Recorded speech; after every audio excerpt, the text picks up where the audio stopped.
Holy Spirit, take the lead.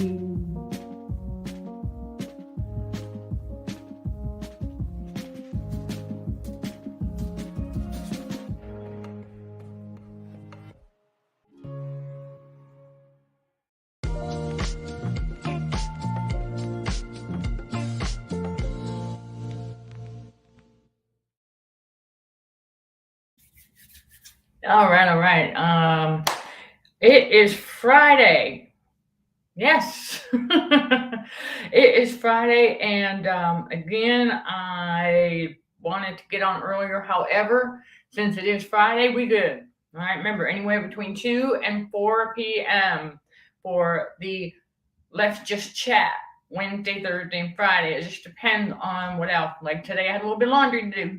So there you go. And just sharing that with y'all, along with some other things that God's revealing to me about me and reminding me.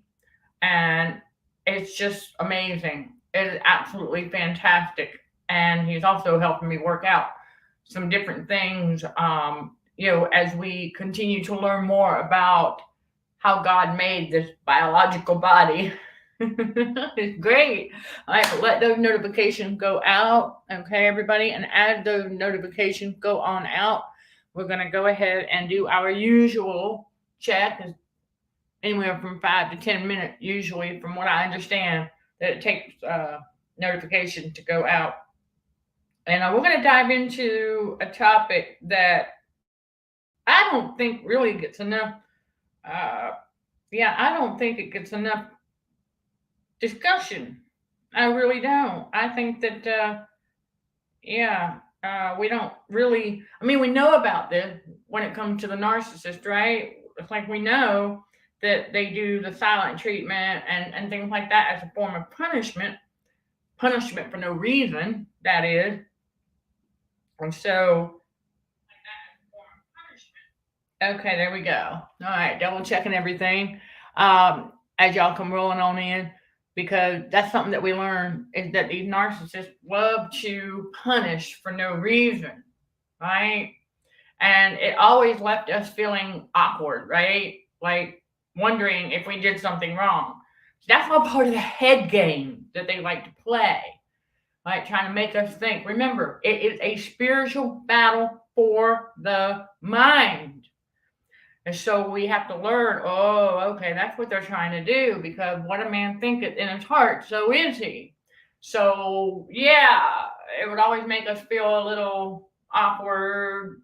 It would make us feel like, okay, what can we do to, I mean, what did we do? Right? I mean, we had no idea. What did we do wrong? Why are they punishing this way? Why are they doing what they're doing? And the Matrix does the same thing. I want y'all to know that. Yeah, on the societal level, same thing. So let's go ahead and get these formalities out of the way. Right, yes, hello, Chris. Hello, everyone else. Yes, if you don't mind, if you're comfortable enough, let's drop it in the chat below or in the comments on the replay. Say hello, introduce yourself. Welcome to the growing community of spiritual warriors for Christ. Yes, I am Michelle Dickey, your host for CHA's Let's Just Chat show, streaming on the YouTube channel, Narcissism and Cognitive Dissonance, where trauma healing and spiritual growth are front and center. Trauma healing and spiritual growth occur here and at CHA Academy, btbw.com. The link to the Academy is in the video description below for quicker access, and some of y'all may need to copy and paste the link to view what CHA Academy has for you to help you level up your trauma healing and spiritual growth. So let's talk about it, okay? Punishment for no reason, right? Now, I'm going to tell y'all something, that we have our plugin and our openers, and we must promote. So if anybody comes on in here and they still have that demon of complaining with promotions and ads, well, then this growing community is not for them. I'm just going to put it like it is. There you go. But we also know that we have the looky-loos, who just like to check in and see some things, because they nosy. That's right, fellow warriors. These narcissists are nosy as all get out. They cannot help themselves. Yes. All right, yes, Chris from the UK. All right, yes, and this is I am Michelle Dickey. We're in the United States. That's right. Yeah. All right. Punishment for no reason. That is designed to traumatize, right? Remember, everything inside the game of narcissism is designed to traumatize people, keep them traumatized, right? Yeah, keep them on edge, keep them trauma bonded to the world, keep them trauma bonded, the unhealthy attachments to people and things. You hear me talk about that a lot for a reason. Because that's exactly what the enemy needs, is to have people trauma bonded to the world, right?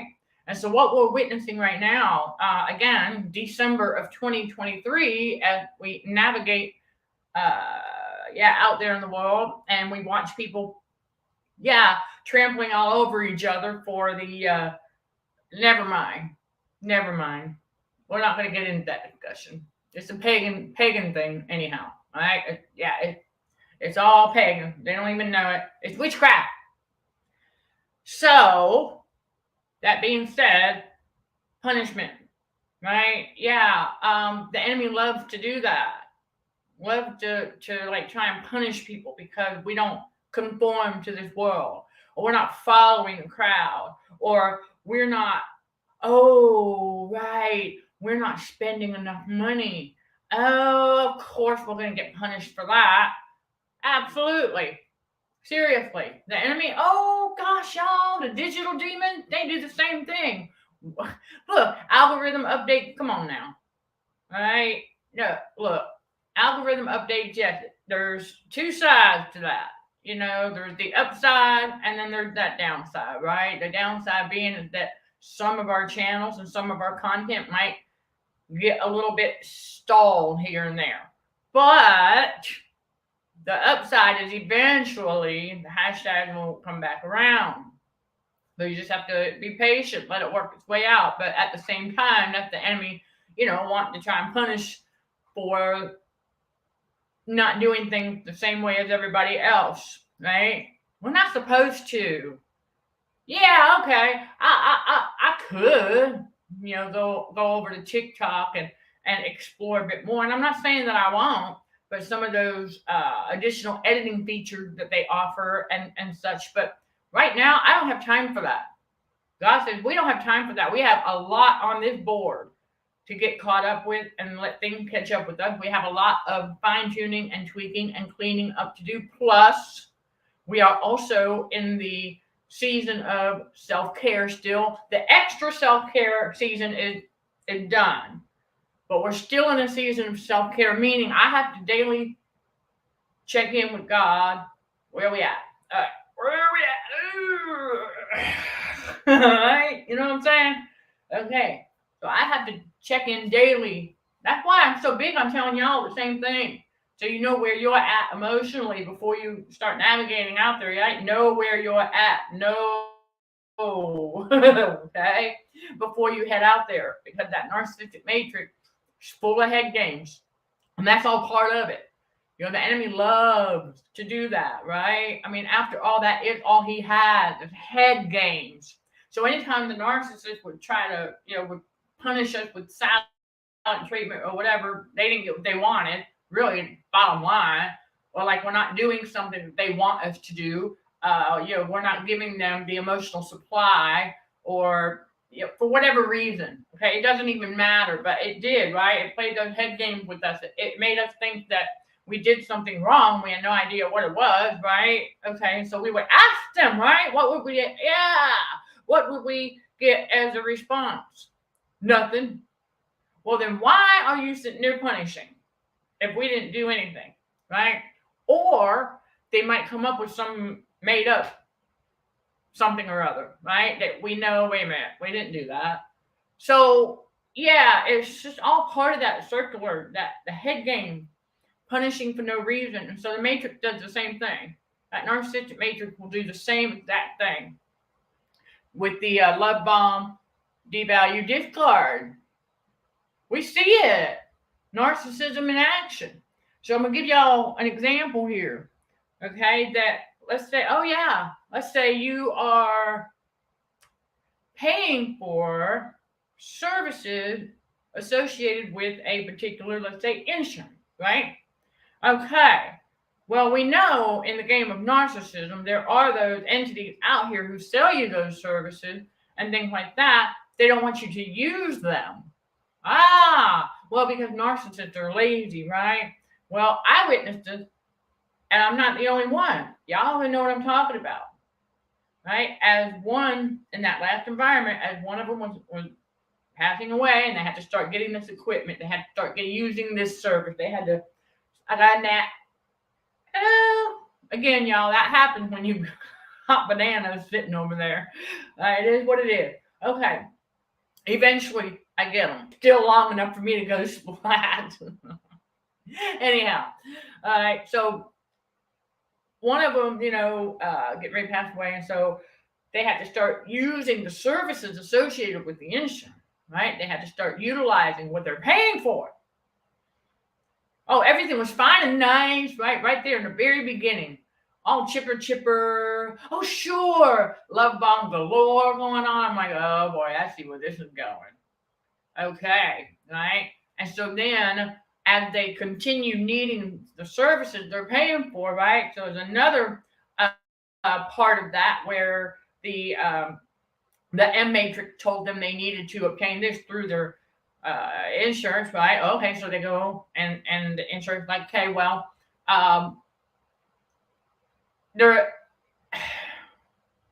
company was starting to get irritated. You could tell, but they were coming around. They would come around and they like bring that second service, if you will. Well, then, right, and I saw the demeanor changing in this. I sure did. And so then they were going to need refills, right? And they were supposed to get them delivered. Oh no, they can't deliver them anymore. They're gonna have the one who needs the refills, right, is gonna have to drive like 30-40 miles to go pick it up. That's a discard. So what did they end up doing? That's right, they had to find another company. Because exactly. And so that's how the game of narcissism works on the societal level. You see that all the time. When you're a new shiny toy, right? You're a new shiny customer. Yeah, you're a new shiny customer. So yeah, we're going to give you everything you want. Oh, sure. Sure, take this. Yeah. Shiny new toy, right? Shiny starts to wear off the more you need their services that you're paying for. Right? The shiny wears off. They start to get irritated. Man, because they're lazy. And so, right, and then to use another service that's also available in the plan you're paying for, right? Now they're going to discard, but they don't even want to come around. They don't want to come around no more because the shiny wore off. You see? That's how it works. And so the discard is a form of punishment for absolutely no reason. Think about it. For absolutely no reason. So, yep. That's right. Okay. If the video goes out of focus a little bit, y'all, remember, we do have digital demons that like to play around. And so just give it a second. Thank you for letting me know. Okay. And so we'll cover that. Yeah, the narc are addicted to the trauma and abuse. So they have a need to keep the game going. Absolutely. And so I just described how that actually would work in the game of narcissism, where you have the narcissism side of operations out there on the world stage inside that narcissistic matrix. Because, yeah, that like not all companies are like this. This is why we got to have discernment. But the one that they had to utilize their services, oh yeah, they were like that. So the first time they had to use the service for the insurance they've been paying for now for several years, what have you, now they got to use the services for the very first time. Oh, sure, the agent will come around. They're going to bring what they need, all chipper, happy, love bombing, and all of that, right? Okay, and then the more that they needed to use their services, Well, the shiny starts to wear off, and then the discard happened, where instead of delivering the refill, they're trying to make them have to drive 30, 40 miles out of their way to pick up the refill. So that's how, oh yeah. I mean, I was like, oh man, I was like, wow, did I just witness that cycle of abuse on the societal level? Boy, big time. Because narcissists are lazy, right? They don't want to do anything, right? They don't want those that are in the game of narcissists, selling services and things like that, don't want the people that are paying for the services to actually use the services. Okay, that's right. Because what does the matrix have? What does that fallen world have, right? Yeah, just the love of money. It wants to take all your money. They don't want you to use the services because they don't want to really work that hard. There, I said it like it is. That's the truth right there. They don't want to work that hard. Yeah, it is incredible how far and wide the narcissistic matrix is. And same wherever in the world, absolutely, because the patterns don't change. The pattern of narcissism don't change. It can't. It never has, it never will. Because the enemy doesn't want it to change. The enemy doesn't want to change. The narcissists don't want to change. So I'm telling it like it is. And I know people pop in here and, they catch those kinds of messages. It's brutal truth. That's what we're about here. We don't sugarcoat nothing at Consulting for Heightened Awareness. I think those of you who have been with us for a while, you know what I'm talking about. We don't sugarcoat. That's what the Matrix does. The Matrix has to sugarcoat everything, right? Yeah, so as to not offend the toddlers in adult body. Really. It's kind of like, oh, okay. Like Chosen One, we don't go out there, deliberately trying to offend anyone. We certainly don't. We speak our mind. We speak truth. We don't sugarcoat. It is, life is what it is. Right? We're not going to sit there and tell you, that the trauma, but it's not so bad. What? We're not going to do that. That's what the toddlers in adult bodies want to hear. We're not in the business. This ministry, we're not in the business of telling people what they want to hear. We're going to tell y'all what you need to hear. God's spiritual truths. We're going to tell you what you need to hear. Sometimes it's harsh. I know I've had some of y'all who have said, well, that's a harsh truth, but I needed to hear it. Well, it is what it is.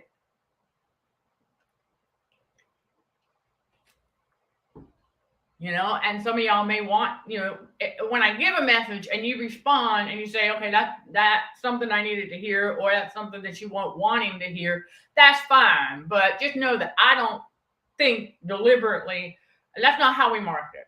I'm not going to do that. That's the narcissism side of marketing. Getting up here and then just giving all that spiel of telling people what they want to hear. I don't even know what people want to hear. I don't even care. I'm gonna give the message that God told me to give. I'm in obedience to God. The Holy Spirit takes the lead. Because when we armor up and I say, yes, Holy Spirit, grant me utterance to speak boldly as I ought to speak, then that's, Holy Spirit, take the lead. Because, remember, when we are worshiping God, John 4:24, we have to worship God in spirit and in truth. We ain't going to be up here sugarcoating and telling people what they want to hear. That's not worshiping God in truth and in spirit. That's the complete opposite. And so I know there's a lot of entities out here that do that. They want to tell you what you want to hear. I've seen the commercials before, yes, where they're trying to advertise for this or that or the other, and the person that is actually like hosting the commercial or whatever and says, sometimes you just got to give people what they want. Boy, talk about promoting narcissism. Really? How about focusing more on giving people what they need? Because God does that. Now, God does. Hey, listen, Lord is our shepherd. We shall not want, as long as that want is of righteous value. Okay? The Lord knows that we need toilet paper, paper towels, and cleaning supplies. But the Lord knows we need all that. He knows that we got to pay our bill. Okay, those are our needs. So I focus more on that. I focus more on what do they need. Like the courses at CHA Academy so far in December of 2023. So far. Because there's more coming. So, yeah. Noises from outside, y'all know I have no control over that. So, we're going to focus on what y'all need. God provides for our every need. So, we're going to focus on that. What do y'all need to hear? What do y'all need at the Academy that goes in line with trauma healing and spiritual growth? When y'all need to get closer to God, right? We need to build that close and personal relationship with the Godhead. That's what we need. As far as what we want to hear, don't do that. If I catch somebody trying to tell me what they think I want to hear, I'm gonna see right through it. I'm gonna see right through it. Oh yeah, y'all know what I'm talking about. Yep. That's right, because the world has the love of money, absolutely. And so if we're not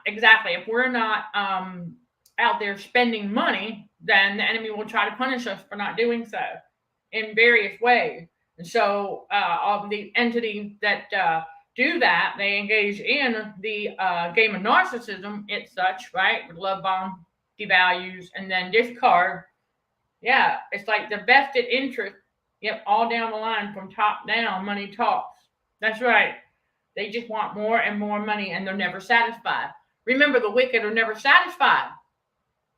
God tells us that too. It's in Proverbs 23. Yeah, let's look it up. Because I did a short not long ago. Well, actually, I take that back. I mean, it wasn't that long ago, but one of the first shorts that I did, where I talk about how the wicked are never satisfied. They're not. So they will punish. Yeah, of course. If you're not out there spending money every single day, oh, you betcha. That's right. And so I know it's in Proverbs. Let's see. All right, yeah. And I know I'm going to write this down to add to my growing list over here. Every time we come across, oh, that's a good example right there too. That's a good example. I'm going to look it up a quicker way here. Yes, Chris, thank you for sharing that. In a toxic workplace, absolutely, they will punish you if you are out, you're not feeling well, what have you. But remember what you tell yourself, but that's all right. A toxic workplace, oh yeah, they will. They will punish you in ways like, oh gosh, let's say they will give you the most mundane task, right? Yep, they'll give you the cold shoulder. That's right.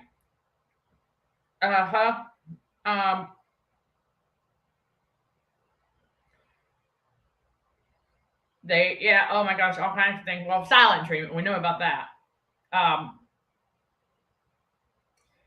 Okay, let's see. I'm going to try it this way because I think God says never fool. Yes, here we go. Proverbs 27:20. There we go. I knew. Okay, yep. Proverbs. Okay. Chapter 27, verse 20 says, hell and destruction are never full, So the eyes of man are never satisfied. That's what we're dealing with. Because that's what happens when people have the love of money at the root of all evil. They will never be satisfied. Nothing is ever enough. Whereas chosen ones, remember, we know when enough is enough. And I shared the example on the journey of my, I guess you could say, ankle discovery. Okay, and learning that, okay, 1 week with the boots, that's all you needed. You moved on to the next lighter type support. Okay, a week, that's all you needed. That was enough. Same thing. Okay, another good example. I have a little glass, right? Okay, little glass. It's not a full 16 ounce. It's like more like an 8 ounce or a 12 ounce, if you will. And so I had just enough fruit smoothie left inside my 36 ounce container to fill up that small, just enough. It was beautiful. I was like, yep, that's all I need, just enough. But I will also tell you that that would not have been enough for an evildoer, because they would have looked at that, because it's small, you see it for what it is. 12 ounces, not that much. And because it's not that much, and they have that it's never enough mindset, they want to fill up a 16 or 24 ounce cup, and don't realize that you might not even finish all that in one setting. The chosen ones, we learned it when enough is enough. But because we're not, we are satisfied. Like, okay, that's good. That's cool. But the narcissists know it's because of that love of money they have. And so there you go. Yep.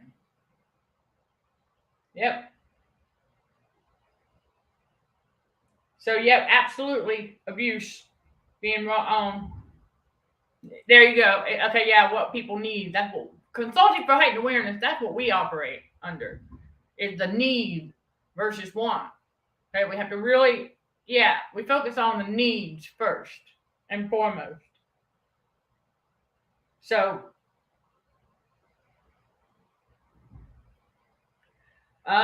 they put you through the mill to see if you're still worth anything to them because you took a day off. Yeah, we know what you're talking about there. Yeah, they don't care how you are. Just the kind of what work they can get out of you. Exactly. They don't care. Toxic workplaces are like that. That's the way they punish inside the matrix. Yeah, you take the time off because you weren't feeling well. You come back. They don't even ask how you're feeling. They don't care. They just want to see, Now, I will tell you this, a toxic workplace. Now, like if you were going for a degree of status, so to speak, and you need to take a little time off to complete a mandatory residency, they don't have no problem with that. Because they want to bump elbows with the person that's getting a PhD, right? They want to bump elbows. What? All right. Oh, yeah, I saw that. I saw right through that. I was like, oh, that won't be too easy. Okay. So that is death. Food portions are a good indicator. Watching narcissists with their food portion. Absolutely. Too much on the plate, stuffing themselves. Okay. Yes. We have seen this multiple times inside the narcissistic matrix, and we continue to see it. Because remember, they literally have eyes bigger than their stomachs. Because, again, Proverbs 27:20. The eyes of man are never satisfied. The eyes of the flesh are never satisfied. Can't be. As long as they walking in their flesh, walking in their feeling, right? That's what that is. They're letting their emotion, right? They're letting their emotions and then bodily functions like hunger. Okay, they're letting that. Yeah, they're letting that control them to feed their flesh. See, remember when God awakens the chosen one and we are being reborn? Yeah, got to be born again. Those fleshy desires have to die. They got to go away. Because now, in God's reality, yeah, He knows we're going to listen. He knows we got taste buds. But that's not the reason we eat now. We're looking at the nutritional factor behind it. Because I'm going to share with y'all. I just tried it out. And I was like, okay, let me see how this works. Right, so I did some dry Great Northern bean. And I guess you could say it was the first batch was about 3/4 cup.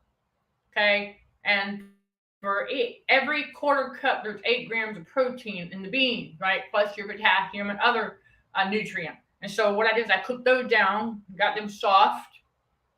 Okay. And then I cooked up some pumpkin. You know, the pumpkin that you buy to make pumpkin pie and stuff like that. Okay, well, I got one and I cooked up the pumpkin. Yep, I thought to myself, okay, all right. And so I cooked all that down together, nice and soft.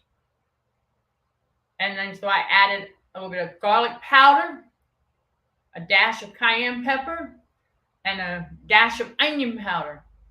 Blended that sucker up. A wonderful pumpkin soup with the potassium nutrients from not just the bean, but the pumpkin itself. And then, exactly, protein. I did the same thing with my superfood green, or my super green food, superfood, however you want to put it, like kale, spinach, broccoli, celery, peas, zucchini, right? And then exactly, something else in there. Anyway, but garlic, a little cayenne pepper, and then black eyed peas. That's what I used for that one. I cooked the black eyed peas down, got them nice and soft. Then I cooked all the veggies, got them nice and soft. Inside that blender, a little bit of dash cayenne pepper and garlic, and but now I have a juice/soup. See, anything that we do, I'm giving y'all an introduction here, okay, because this is going to be made available to y'all on the Patreon channel. So just thank you for your patience. We're in the process of getting this to you.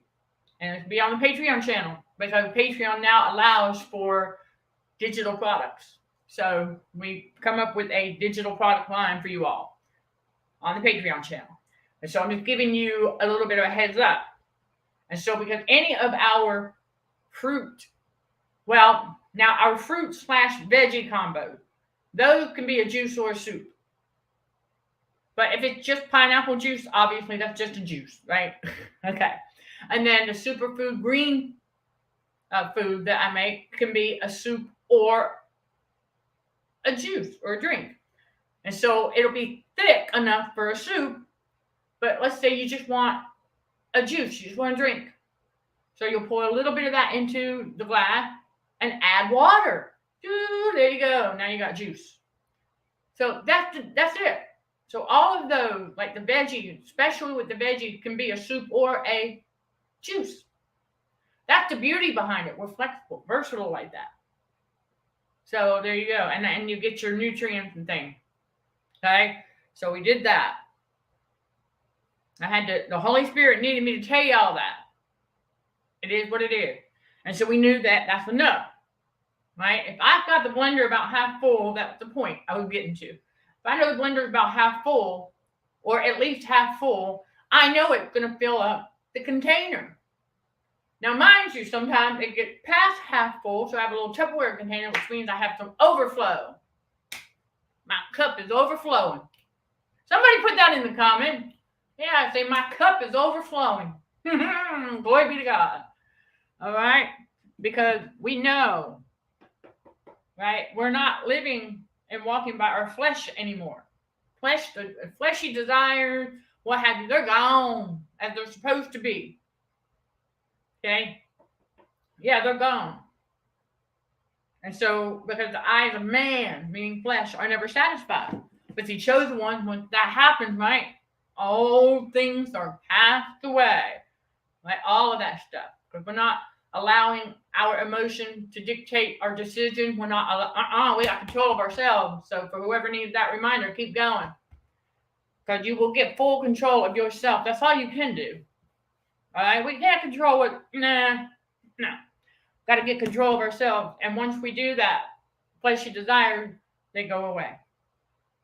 They have to. So now when we're doing what we're doing, right, and we'll have some overflow, every now and again. But we know, though, baseline, that half a blender is going to fill up the container that I store the food in. So we know that ahead of time. All right. So even if we end up making a little extra, that's okay. That's okay. Because we know we won't eat it. But we know that if we make it to the half, that'll be just enough. And we're good with that too. So I count it all joy when I'm like, okay, I put all that stuff in the pan, and I'm like, all right. And then I end up with another Tupperware container. I'm like, okay, so I got some overflow, abundance, baby. That's what it's all about. Abundance in God's reality. That's how we start to see it. We got the abundance. Yeah, got that abundant mindset. Somebody drop that in the comments below. The abundant mindset. But that's what you got to have. But once you start thinking abundantly, thinking in abundance, then you'll see there's plenty to go around. And so we no longer will have any thought to whether or not something's going to be enough. How many times, y'all, listen, that's the other thing inside that narcissistic matrix that we got conditioned into doing. Let's say you're planning an event, right? How many times do we hear this, right? And then we ended up doing it sometimes too. If we were hosting something, right? We weren't sure, right? We've got this handful of stuff for some sort of event, right? Got tablecloths, we got decorations, we got this. And then we're talking about meal planning. And we've got this nice big container of, let's just say, baked beans, right? And then we're going, oh my goodness, though, I don't know, is that going to be enough? I'm not so sure that's going to be enough. Well, gosh, there's only 15 people. Surely that should be enough. And we find out later on that it always has been enough. In fact, more than enough. Because we had somewhat of that scarcity mindset, and because that social influence we watched growing up, the first two realities, right? That's what they do inside the matrix, right? Always with that demon of worry as to whether or not, if they're hosting an event, they're going to have enough, right? They don't think they ever have enough, but fail to realize when the event's over, they always had more than enough. Let that sink in. Because they have that fear of running out. Right? Narcissists have that fear of running out of things. And don't realize that because of that fear of running out, sometimes they do, but oftentimes they don't. That would be the one caveat. You know how they say that you will attract what you fear? Okay, true. Okay, there's truth to that. But then there's a caveat there that those who fear running out of things typically don't. They end up having more than enough. But they can't see more than enough. They cannot see that abundance. You can't see any abundance with a scarcity mindset. You can't see any abundance around narcissists because they don't have the abundant mindset. They won't stop and here's what they'll do. They won't even stop and think about the fact they had enough to start with. But what they'll end up doing instead, well, as before, the narcissist was worried about not having enough. Okay, well, everything's said and done. 15 people done gone left, right? The 15 guests done left, right? Okay. And then you're sitting here, and the narcissist is sitting there with all these leftovers. Well then, the next time I'm going to make sure I have some to-go plates, and they're going to have to take some of this with them. We've seen and heard a narcissist do and say exactly that. Whereas prior to, oh my goodness, I don't know if that's going to be enough, if that's going to be enough. I'm not sure that's going to be enough. And so they end up overdoing, and then now they have tons of leftovers. Rather than being grateful for the overflow and the abundance, they get mad about it and start complaining. So that's narcissism in action right there. So the menus, yes. Right? You've never had pumpkin pie. Okay, well, I'm not a big fan of the pie part myself, but pumpkin, pumpkin is part of the squash family. You know, if you think about acorn squash, butternut squash, all that, it kind of like belongs to that family. So it makes sense. But they're smaller and they're for cooking. A fancy word for cold soup. There you go. Cup is overflowing. That's right. Gazpacho is served cold. Okay. Abundant mindset. There you go. See? Gotta drop that down there. Do plan how far ahead you need. Yeah. Well, I guess you could say, I don't know about shopping fewer times a year because we make our own stuff. I would say we just don't need to. What we buy changes when we do go grocery shopping. You know what I'm saying? Like, instead of buying a can of split pea soup, I'm going to go to the aisle and get the bag of dry split peas and make my own soup. That's how that changes. And so it doesn't mean that we don't go. Well, I could say, yeah, we won't go as often as we once did. I will tell you that. That is true. We won't go as often, but we will still go, especially if we know, like, for instance, when I went out yesterday, I knew that I was going to need bananas to make more smoothies, and so I think, what else did I get? Sweet potatoes. I'm gonna do sweet potato soups and stuff. And there was one other thing. Oh, I wanted a beefsteak tomato because I knew I was gonna have a burger, and so I didn't have any beefsteak tomatoes, so I wanted to go get one. And so stuff like that, here and there. But yeah, that's it. Well, along with some other items for organization thing, but for the most part, those were just the 3 food items that I had to get to go with. So, things like that come up. But we're not going and filling up our buggies as often as we used to. So there's a little bit of changes when you start making your own. Absolutely. And I'm also finding out some more truths about that salt. That, they claim they put salt in the thing as a preservative. But think about something. Okay, but once it passes a certain date, well, I would tell you this, and I know it's going to depend on the food, but just think about it, okay? That I know that excessive salt is what leads to our sweat. If our sweat stinks, that means we have too much salt. If our feet stink when we take off our shoes, that means we have too much salt in our body. Because I found out real quick when I went on the blood type diet first go around. My feet stopped stinking. My sweat quit stinking. That's right. Because I wasn't taking in near as much salt daily. I was getting enough for the electrolyte side of things, but I wasn't getting too much to where everything was stinking. And so I learned real fast that, okay, if that's the case, that's how that salt works in our body. And think about how 680 milligrams works on a small 16-ounce can of white crab meat. Think about it. You open up that can, right? And they tell you that you got to use it up within 7 days. They mean it.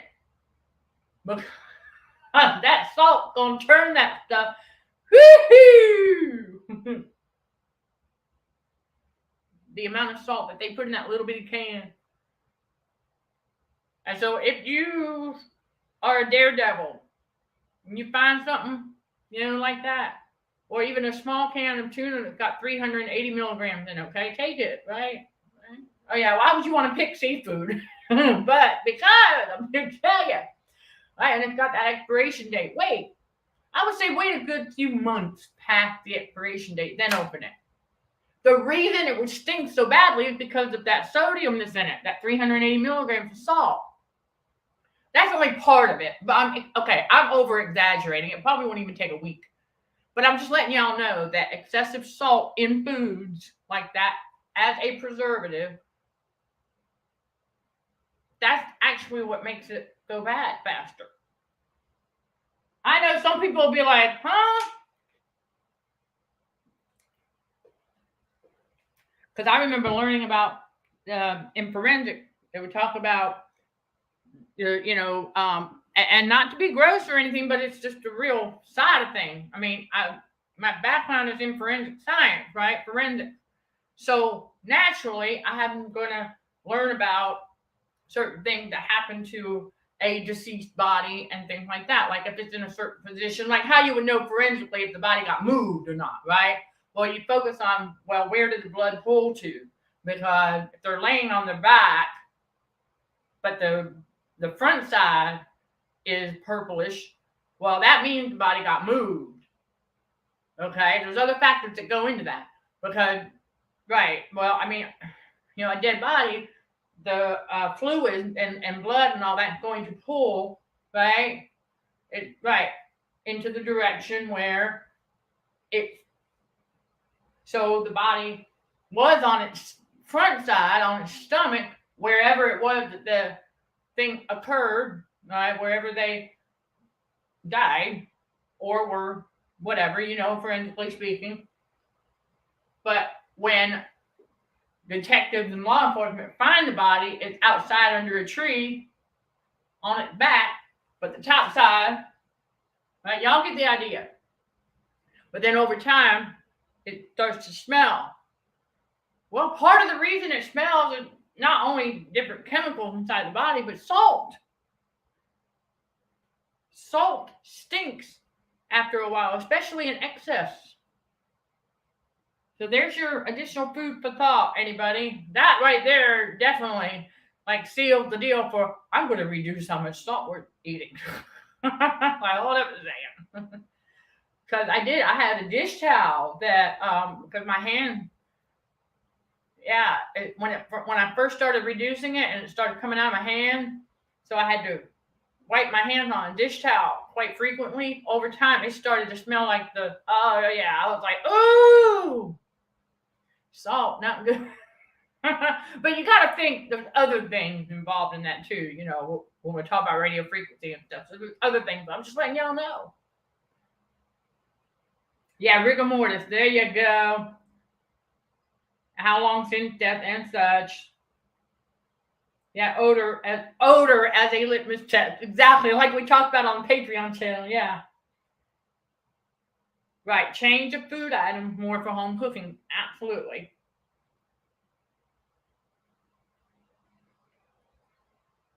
Yep, they don't check what they have left already in the food cupboard. Yeah, we had to learn how to do that. We had to learn how to do that. So, yep, salt. It's salt and other chemicals that do that. And, well, yeah, true. Bacteria on the hand can also be a bit, it's life, and I have noticed that there's a lot of things out here. So let's talk about the matrix. Let's dive into the and more part now a little bit more. Okay, we know how they like to punish for absolutely no reason. We want y'all to know something. That if you sense that they're trying to punish you for something, remind yourself They're just playing head games. You didn't do nothing wrong. Ask God. Okay? Ask God. If God says, honey child, you just being you. See, the enemy wants to punish humanity for being human. How many times, like if we drop something and we start laughing at ourselves, and then the narcissist goes by and goes, as if we did something wrong. That's what they do, huh? That's exactly what they do. And so they do that to try to make us feel as though us dropping that, we did something wrong. We're sitting there laughing at ourselves.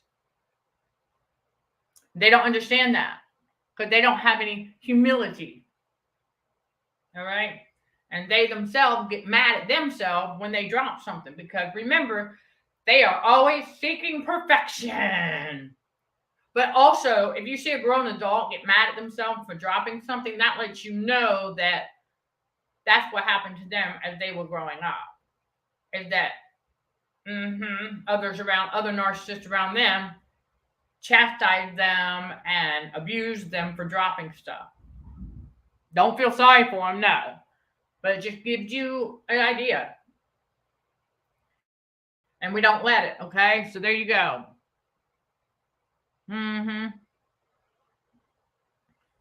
Right. Want to try to punish like parents do. Because parents who are narcissists, they just like to punish. That because punishment is what? Exactly. Negative. No surprise there. All right, so there you go. All right. And so inside that matrix, okay, we're trying to pick back up here.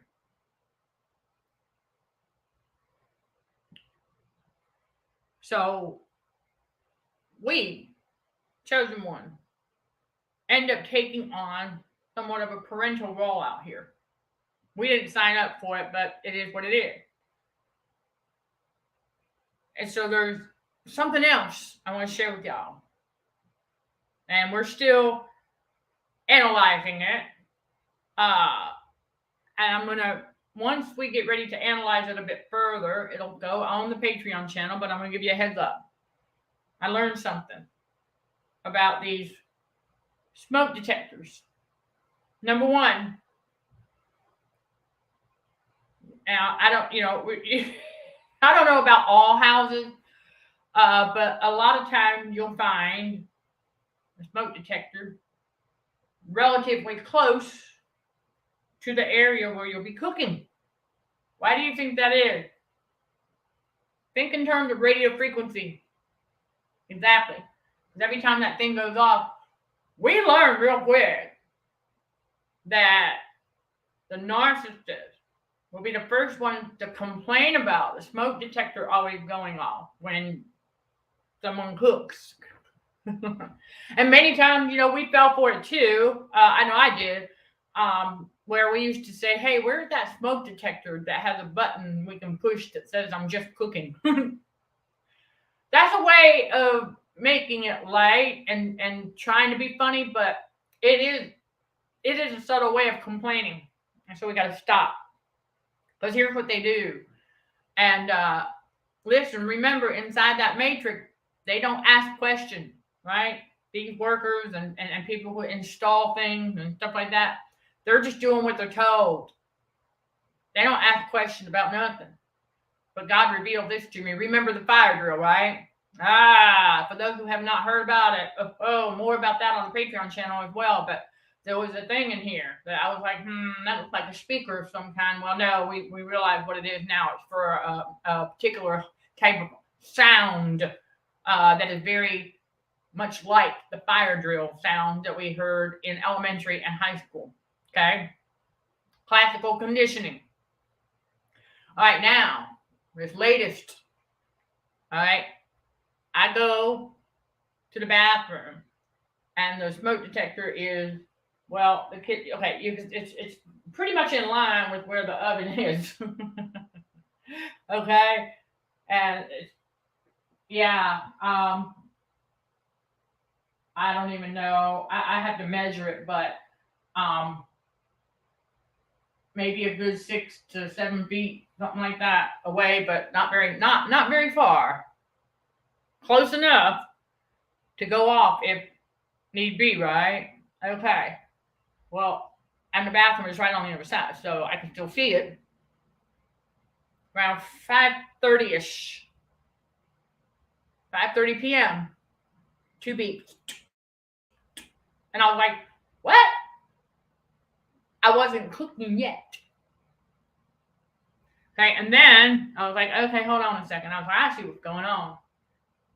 Then I start preparing, start cooking. So around 6 p.m., 1 beep. I said, "Okay, what is going on?"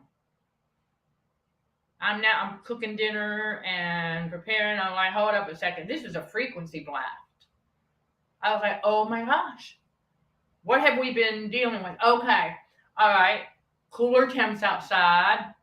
Right? Cooler temps outside. And yesterday happened to be the morning where it was the coolest out of the last several days. Okay. This is a frequency blast. 6:40 p.m. 1 beep. Oh yeah, I looked at the clock. So now I'm like, okay, hold up a second. That's only 4. What's the enemy's number? I said, there's 2 more coming. I said, there's going to be 6 beeps. Or it has to be. It's the enemy's number, right? So I went ahead and put some earplugs in because I wasn't sure about when. I left them in for a good bit. An hour goes by and I'm like, okay, take earplugs out. But I did not put these back in. I knew it would come, I just know when. Well, here's what, you know how the enemy, it's how the enemy works. Like, okay, so we go beep, beep, right? Get people all riled up, scared, startled, right? And then half hour later, 1 little beep. Now they're confused. Whereas I'm going, what's going on? Okay, right? And then, right, another 40 minutes later, that number 40, right? 40, what is it? 40 weeks in the wilderness or 40 years in the wilderness, right? Okay, the enemy uses numerology, right? So 5:30 p.m. is basically just a common time that a lot of people on the East Coast in the United States might be preparing dinner or even eating dinner. Usually preparing, some eating. Okay, so the first 2 beats, got to get that black, right? Got to go ahead and get that out there. And then 30 minutes later, that number 30, because Jesus was in his 30, right, when he was crucified. And then 40 minutes later, stay with me here. Okay, 40 minutes, 40 years in the wilderness. And then, as I knew it was going to happen, just didn't know when, I've been doing my work, editing, things like that, right? Cleaning up dishes, just doing what it is God got me doing. I don't have these in because I knew it was coming. It don't bother me with them in. It's just the frequency. Okay, y'all, it's high frequency. And I didn't want to hear the pitch of it like that. But sure enough, 2 hours later, 8:40 p.m. Beep, beep. Said, that's really interesting. I was like, there it is. All right, now we got the 6 beat. Won't be no more after that.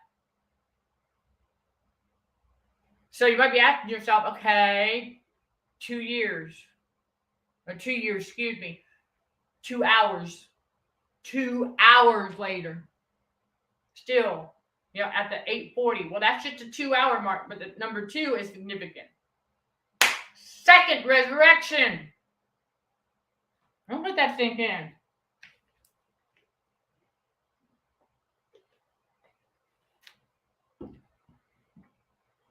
Okay, yeah. It was something. I was like, okay. And so I was thinking about it, and I said, okay, so they have to do that. Because when they do that, now, do the people who run this, they may or may not have a clue, because it was likely an independent contractor or another company that came and installed that thing. Well, they don't even know that there's probably some on the inside of there that programmed the serial numbers and stuff, right? That's programmed to do that, just like that fire drill. And see, I wrote it down. Listen, y'all. When God tells me, get you a notebook, write it down. October 9th of 2023, that was the fire drill. And then for the very next day, on October 10th, I posted the video on the Patreon channel about that SOS message. God revealed to me what it was. I put that on Patreon. And then for this one, Thursday, December 7th, 2023, we're documenting these radio frequency activities, y'all. Oh, yeah. You just wait. I'm going to bring it to you. Oh, yeah. Oh, yeah.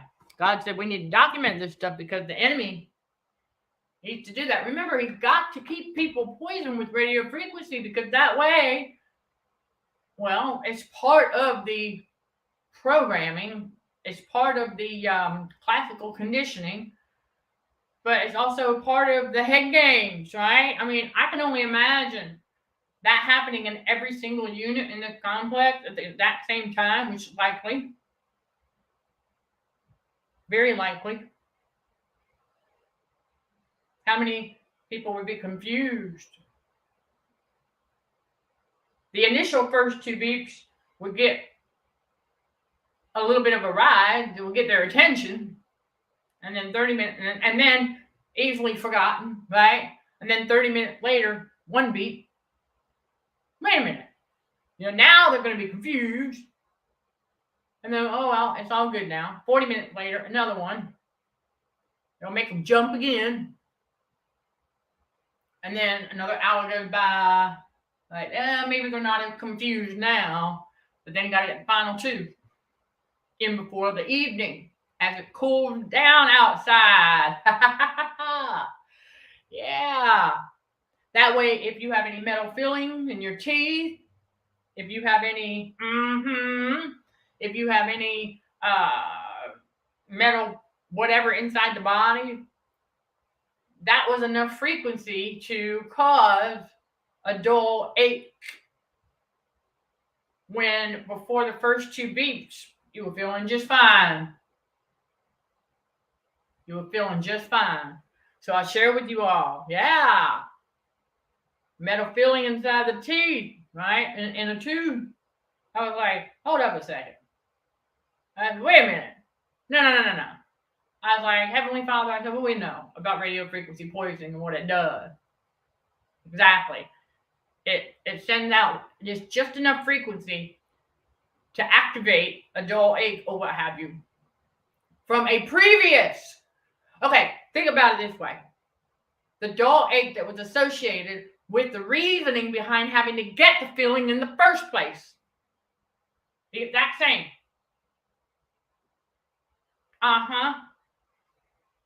Exact same feeling. So I was like, okay, hold up a second.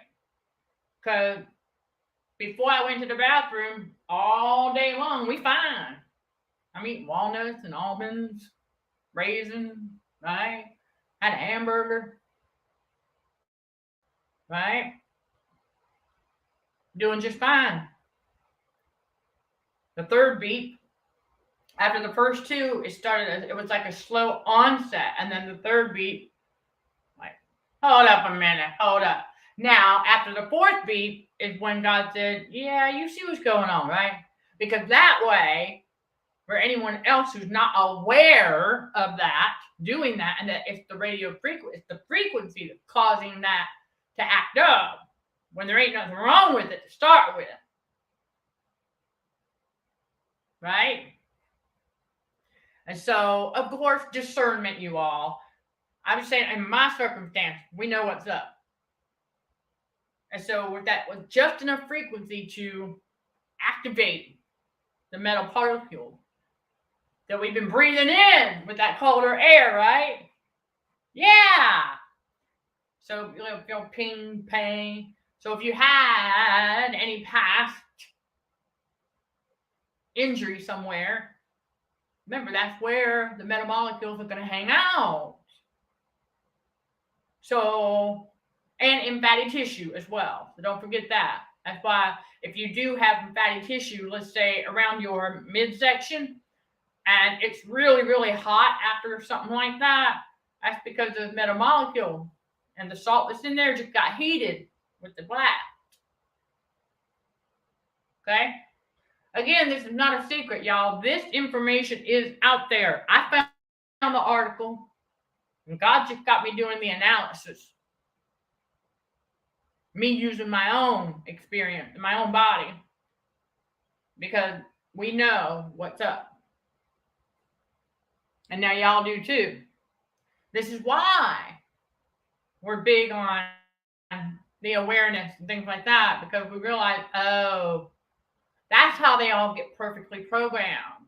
That's how they all get put under the cloud of cognitive dissonance, is through radio frequency poisoning for mind control.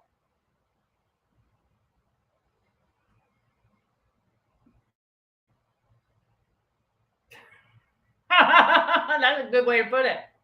Right? Yeah, fire drill treats people like a herd of cattle. That's exactly what the Matrix does.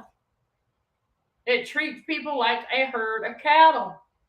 You know, the sheeple. For those who haven't heard that term in a while, there you go. Yeah, the sheeple. Yeah. Oh, you're calling it spooky with the smoke alarm? That's funny.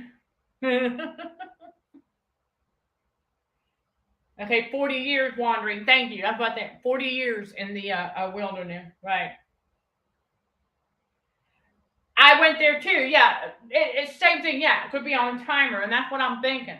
That, be programmed on a timer. Mm-hmm.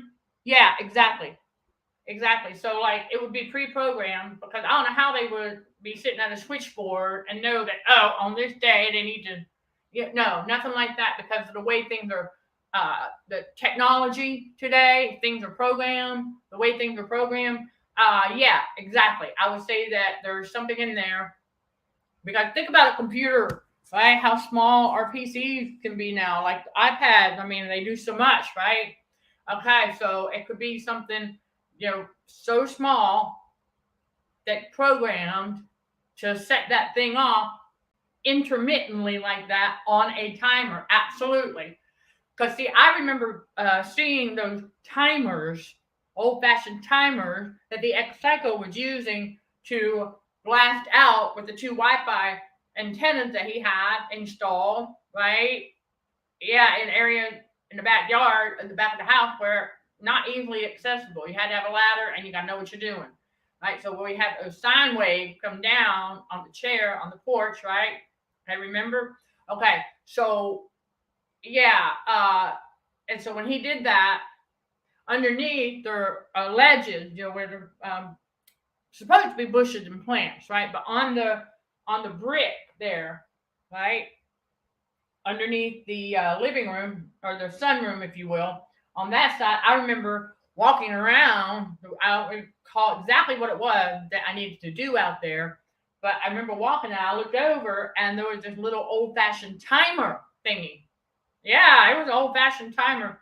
And I looked at it and I was like, okay. I said, he got that sucker set on a timer. And 6 hours apart. What's the enemy's number? Exactly. So that's not a coincidence. Just like when I don't know what he did to the clock that was in the car. I ended up getting a whole new radio, new clock, and everything, because it kept jumping back 6 minutes. I was like, did you mess with the oscillator that was in there, or what? I don't know, but I was like, that's just not. I'm like, yeah, I reset it, I corrected it, but then it just went back 6 minutes on its own. And I'm like, okay, I'm not playing around with this, chasing my tail, trying to fix the time. Something's wrong with this radio. The clock on this radio, something's wrong with it. So, we did. We went and got it replaced. So, yeah, you recognize that term, huh? Yes, there you go, fellow warrior. Sheeple. That's what we call them. All right, and so inside that matrix, they don't have a clue of all of this that's going on around them. They don't have a clue that they're being mind controlled. Now, we got to remember ourselves, too, that we had somewhat of that cloud of cognitive dissonance as well, but God made sure that not all of our mind got control. Okay, God made sure because he knows our hearts. See, that's the thing. And so God knew, and that's why God's revealing these things. And again, y'all, I'm not the only one that knows about this stuff. Now, I may be one of the few that's able to share some real world examples about how some things are set up in here to carry out similar things from elementary and high school, right, with the fire drill in real time. But then the smoke alarm thingy, I remember the last environment that they actually had it fixed and they were having fun. For them, it was a game, right? So every time they would cook, right, and say the oven's on like 400 or 425, they would, cook at that temperature on purpose, knowing that if there's grease and stuff, it's going to set that thing off.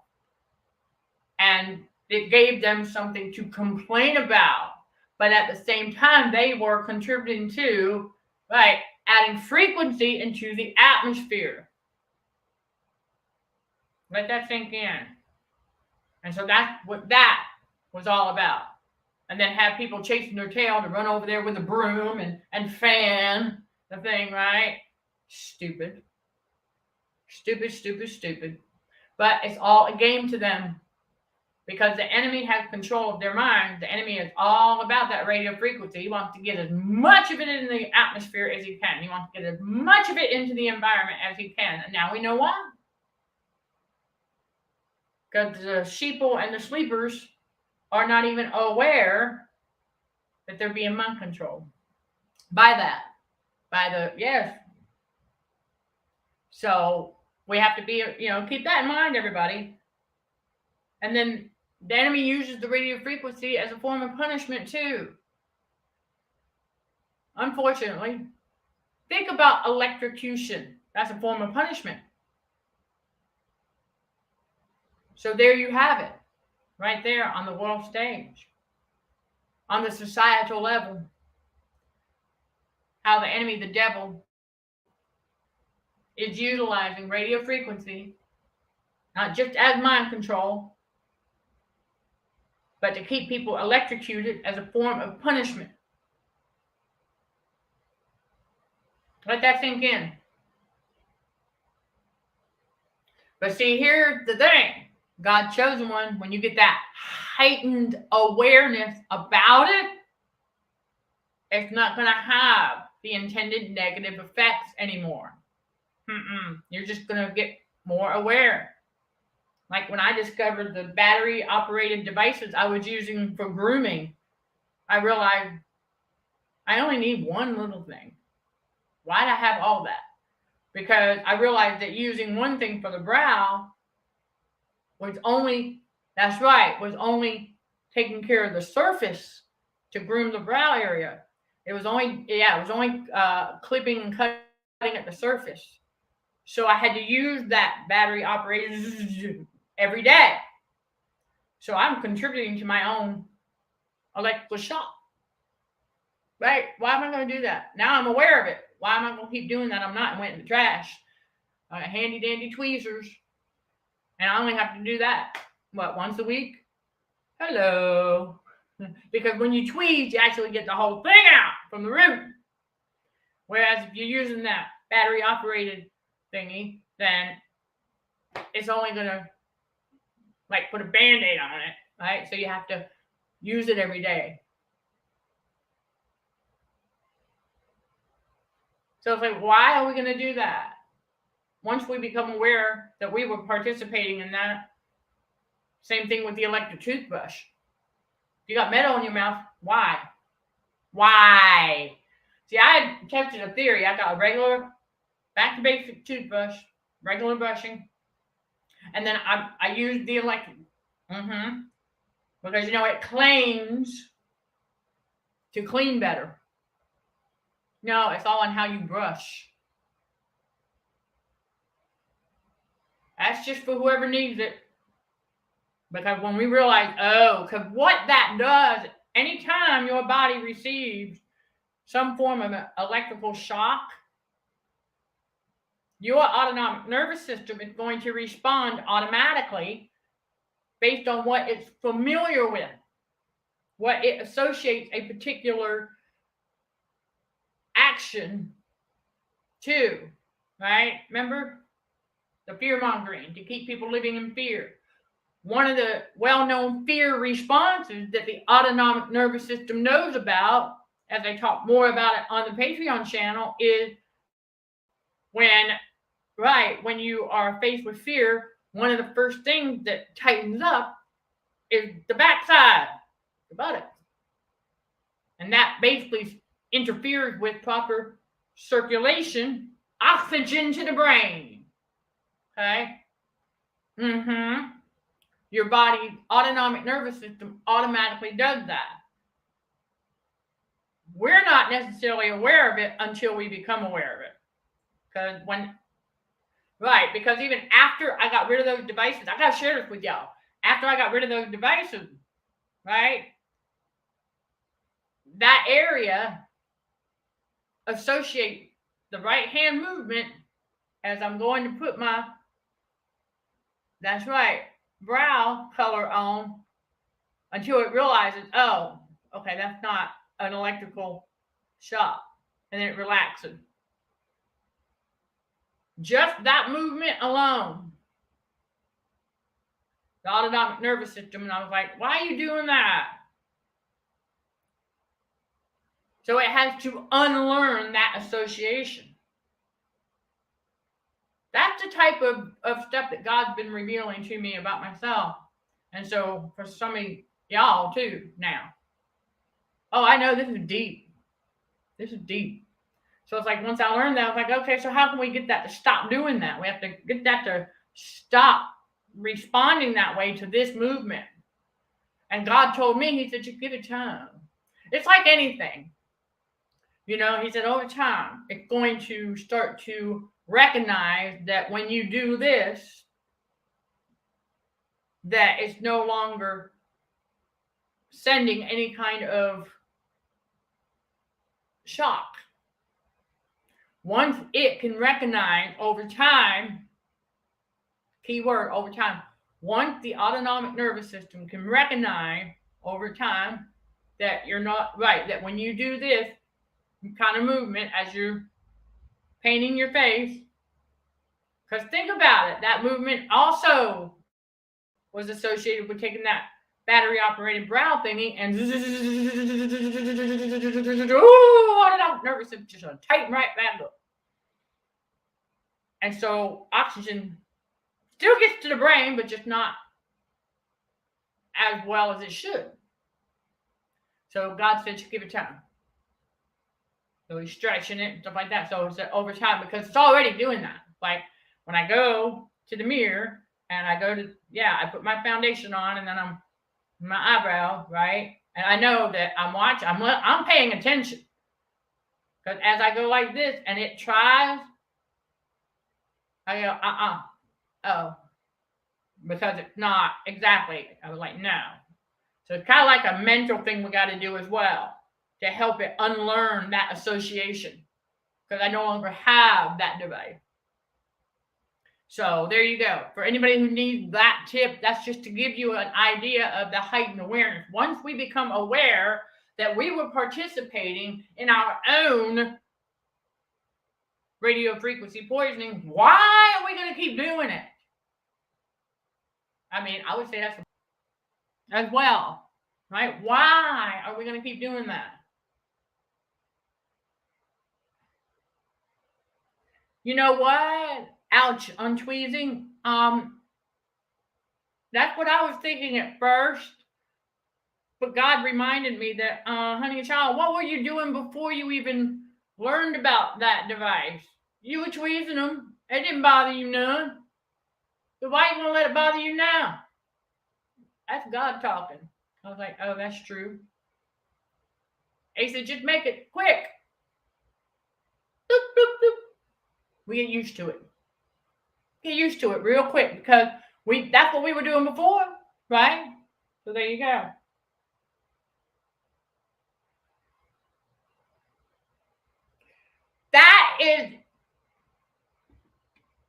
That's it right there. I'm gonna thank you. What I just described is that you lose brain to hand skill the more you use battery devices for grooming. And what I just demonstrated lets you know that. But the autonomic nervous system does not know that you are spiritually awakened. Okay, remember, the autonomic nervous system is a physical, biological thing. Okay, it has no idea that you've got spiritual awareness now, or you're getting spiritual awareness. Right? It does not know that. It's going to continue to do what it's always done, what it got used to, what it associates certain body movements with. Especially if it gives off the appearance of fear or poses a threat to the nervous system. And so over time, that's really great right there, that you will lose brain to hand skill over time. Absolutely.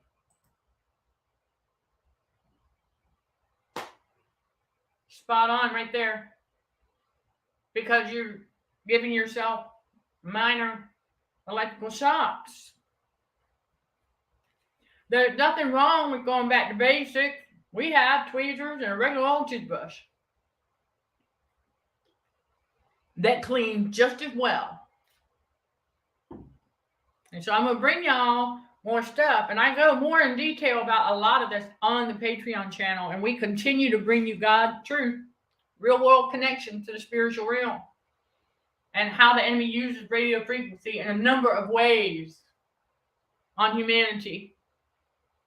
Think about it, right? The big thing on social platform. This is why, again, y'all, these social media gurus and social media platforms don't care about us. All it wants is content because it wants to keep people on its platform. And the top two reasons, because every time you're scrolling on this screen, what are you doing? Exposing yourself to radio frequency, right? This is why we learn to limit ourselves. And so you're touching it, right? If you're touching it and you've got excessive salt in your system, if you notice your fingers, right, they start to get a little wrinkly. If you notice that, well, that's because of radio frequency and the salt, right? And you're not even in water yet. So imagine that, right? I can only tell y'all that because it happened to me. I started noticing that and I was like, hold up. What's up with that? And then I realized, oh, but see, this is why they have RF cases out there.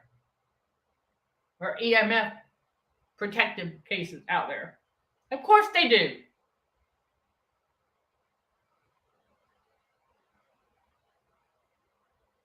Right, more hand carrying for the body rather than abusing with a buzzing device.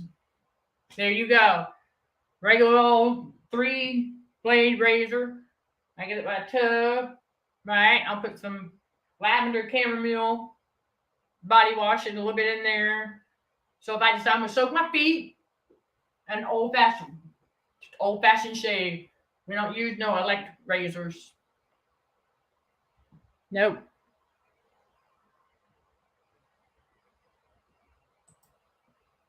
Yep. Oh, well, of course they get hot. Absolutely. Of course they get hot. Those lithium batteries are very powerful. Yes, they are. Very, very powerful. Very powerful indeed. Yep. So we want to, we definitely want to be mindful of that. And the reason they get hot. And I will tell y'all that my studio lights, right? I go down, but I've got an adapter, right? So because they don't turn all the way off when I turn them off, I have to unplug them, which is a good thing, because after having them for videos and things like that, and then because what I do is I turn them up when I'm not in front of the camera, so for some additional light inside this little place. And I'll unplug it, and the adapter is pretty warm. Let's tell you something. Not a coincidence. So that's, we can go all day on this stuff for those who are interested. And I know that, again, you can easily look this stuff up. I'm not the only one who's figured this stuff out. I'm not the only one who knows about this stuff. I can't be. I know I'm not. Researchers are out there discovering these things. And then that's why we saw in the rabbit hole a lot of commotion regarding the 5G. And I will tell y'all on the Patreon channel, I tell y'all, do not let that fear-monger you. There's no reason to be afraid of 5G. It's just a matter of, like suggested in the articles I found, it's just you learn how to reduce your exposure. That's really all we can do. It's just be mindful. Okay, I'm not saying we don't consume content on these sites. Of course we do. But we monitor how long, like in one setting, how long are we on that platform for? How long are we scrolling? Because the top two reasons that these platforms want people on their platform, stay on their platform, is exposure to the radio frequency, and then also for subliminal messaging. You have to be mindful of that. So it just wants content. It don't care what it is. The platforms just want content. So there you go. Because it keeps people on the platform. Keeps them exposed to more frequency. But I will tell you, it takes a lot. Okay, y'all? It takes a lot of it to take out a chosen one. It ain't gonna be able to. Because we got the awareness now, right? We're getting the awareness. We see what's going on. Exactly. And so radio frequency causes a lot of things to appear as though they exist when they don't. Because what we see happening in certain areas of the home and whatnot are things that are just simple chemical reaction to chemicals in the water, and then the chemicals that might be on the surface, like a residue. If your shampoo or what have you, right? Soaps that had certain chemicals that will react with. For anybody who's taken chemistry, you know what I'm talking about. Or even just science. Remember the science experiments we used to do, right? Okay, in school. So this is how simple it really is. Because God revealed to me, he was like, oh, that little spot over there, he's ain't called nothing. It's just a chemical reaction between two chemicals that causes, they come together, and it just causes a little bit of discoloration, right? Where we're told that discoloration is the leading cause of, or will cause something that doesn't exist. Okay? It ain't going to do nothing. I mean, sure, we're going to clean it up because it is an eyesore, but but we're not concerned with it because it doesn't cause nothing except being an eyesore. That's all. So there you go. And it's just chemical reaction. Common sense. Right? And then when you think about it, they say that the fallen world, the Matrix, whatever, they putting all these chemicals in the water. And I'm like, yeah, okay, sure. But what are they doing? They selling you. Okay, so they're putting bleach in the water. Oh, but they're selling you bleach in the store to put in the water to clean the. Ow! Think about it. Cognitive dissonance in action, right? Yeah. Tricks a lot of people. We don't even realize how much we contribute to that as well. Come on now. We don't mean to. We're not doing it intentionally. It's just, it is what it is.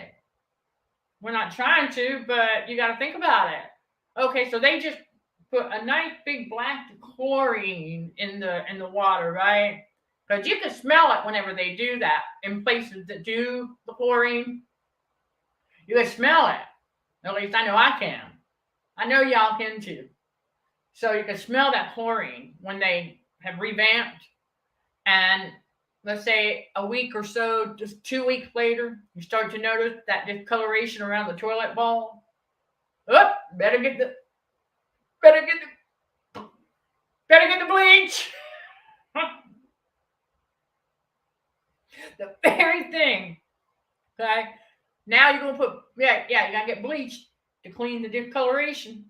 And then for those who have the in your jurisdiction, if they use bleach in the water, and then what are you using to clean what that's the residue, right? And then where does it go? Well, I mean, y'all can take that as far as you need to. It's like we're not trying to. We're not doing it on purpose. It's just we're really left without a choice if we want to keep our homes clean, right? See, we're left without a choice. We're forced to have to use these cleaning products if we want to live in a clean home. And so naturally, that just takes a little extra work off of their hand for what they put in the water that causes us to have to go get that product to clean with. There's nothing we can do about it, right? Except, oh, well, now they do sell all natural cleaners and cleansers. Sure. But what if that's not budget friendly?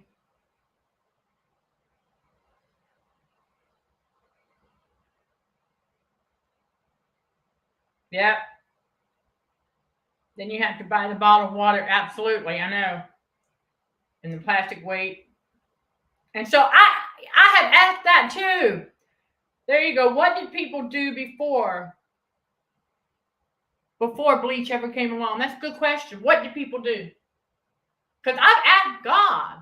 That's how he revealed to me that salt, not necessarily the preservative.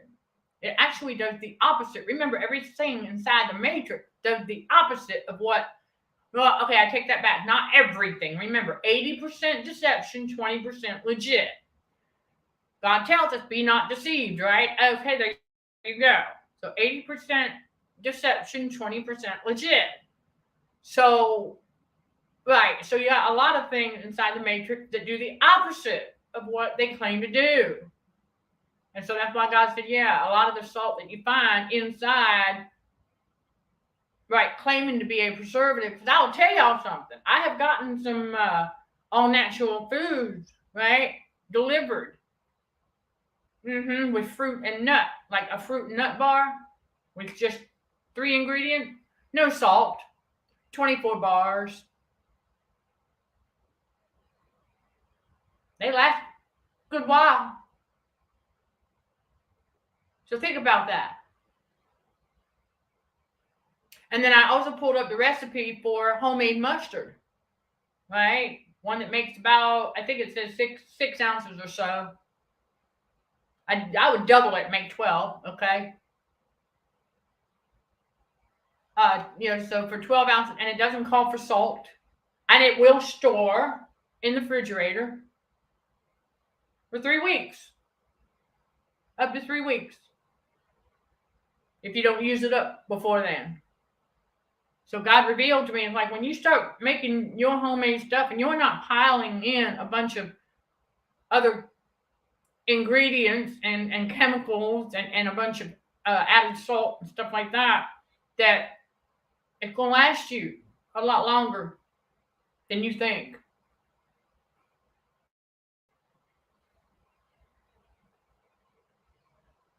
Actually, that's a myth. I think it also depends on where you live. I think it depends on where you live.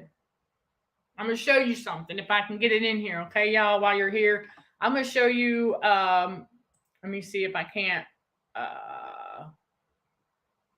Well, I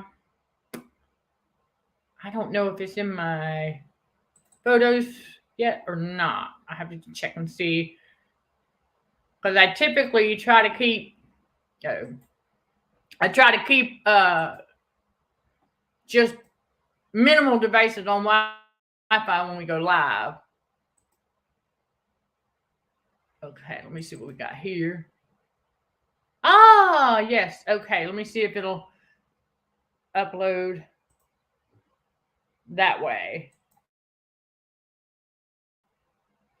Inside this software, yeah, sometimes it won't upload unless it's a certain format. So I don't know, but I want to show you all. I went and got some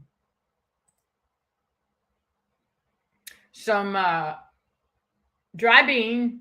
I got 4 different kinds and some veggies for my superfood green food that I make. Okay, yeah, it will. I'm going to show y'all. And you'll see. That's what I'm saying. It's going to depend on how you eat healthier. You know what I'm saying? It's going to depend on how. It's like, what are you getting? How much of it are you getting?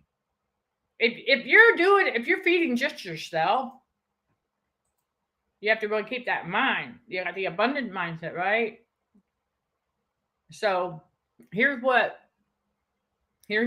right? Okay, this is where I have 4 different kinds of beans, right? And then you see there's the kale. Okay, and then there's my broccoli, squash, and zucchini is up under there. Right, there's the zucchini. I'm trying to remember. Oh, strawberries. Okay, I got some strawberries. Right, different bean. Right, okay. Just enough. And the squash has 3 squash in that pack. The zucchini had 3 decent sized zucchini in that pack. And I still have some left for another batch and plenty for a squash juice. So you can see the item. If you can see the item right here.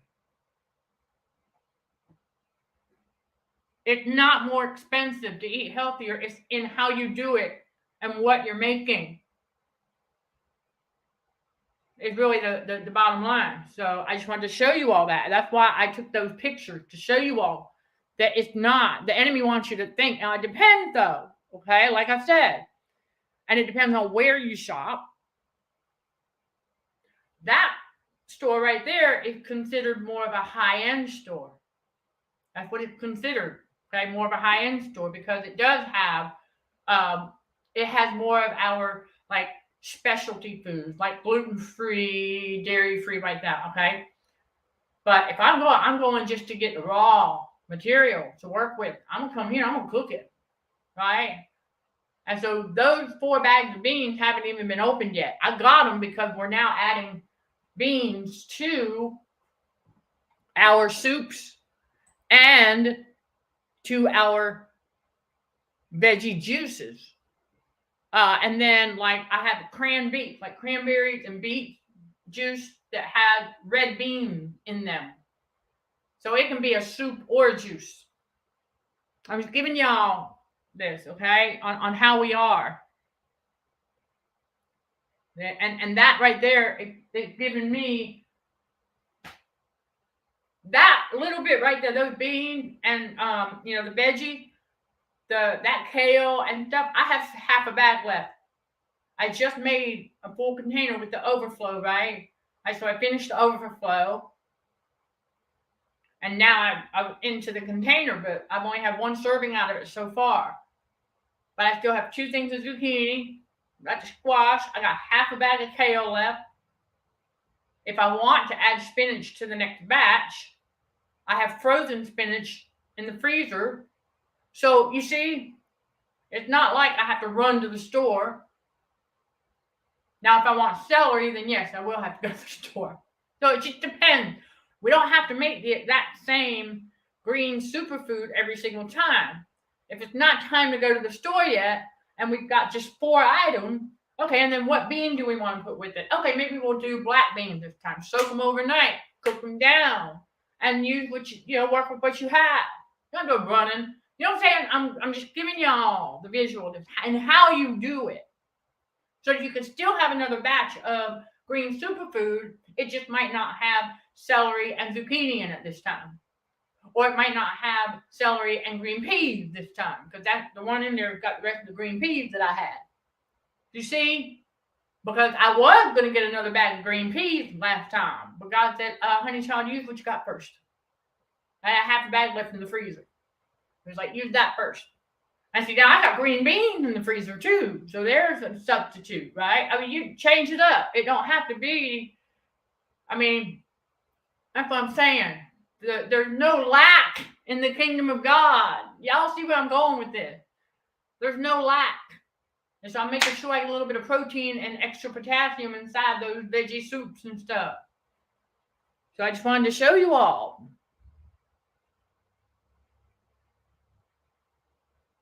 Okay, you found a bag of small bean. I'm not sure.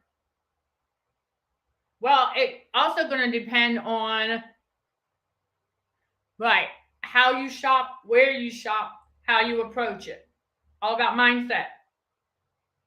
Like, we don't have a scarcity mindset. So it's not like I went up there and I'm like, okay, hold up a second. Here's what I did. Do a little comparing.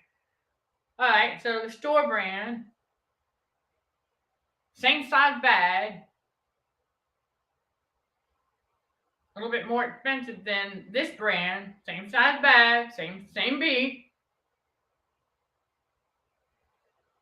It's a no-brainer, right?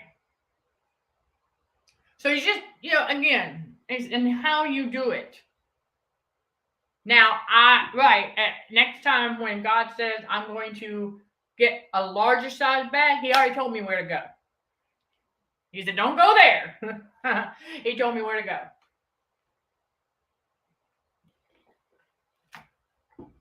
And also, when you shop, knowing that, okay, this is going to last, this is going to go far, because you have the abundant mindset, so you don't necessarily need as much. And not only that, if you live in a small studio apartment, you do have space to consider. Storage space. So you don't want to buy no 5-pound bag of beans. I don't know where you're going to put that in here. Okay? So we're not doing that. But, really, it's just putting a lot, thought behind it.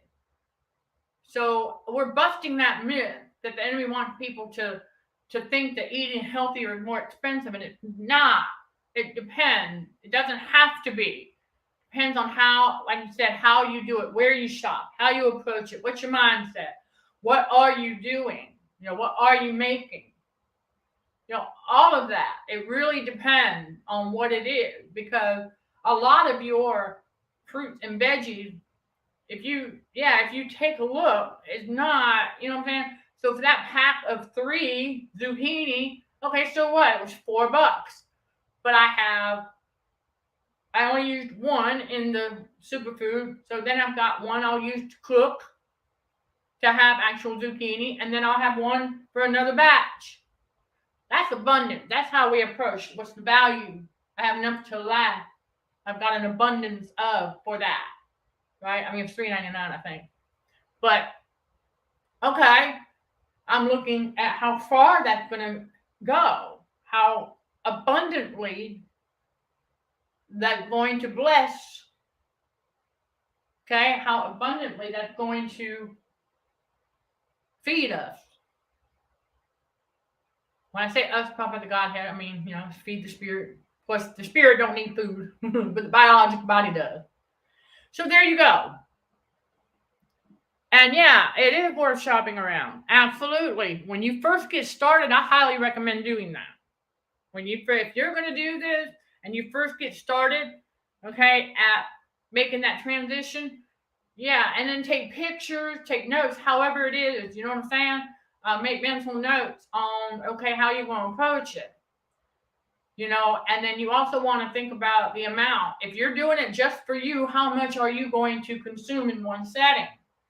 Now, if you're making that for a family of 4 or more, that's you. You'll have to figure that out. I'm just giving you the basics.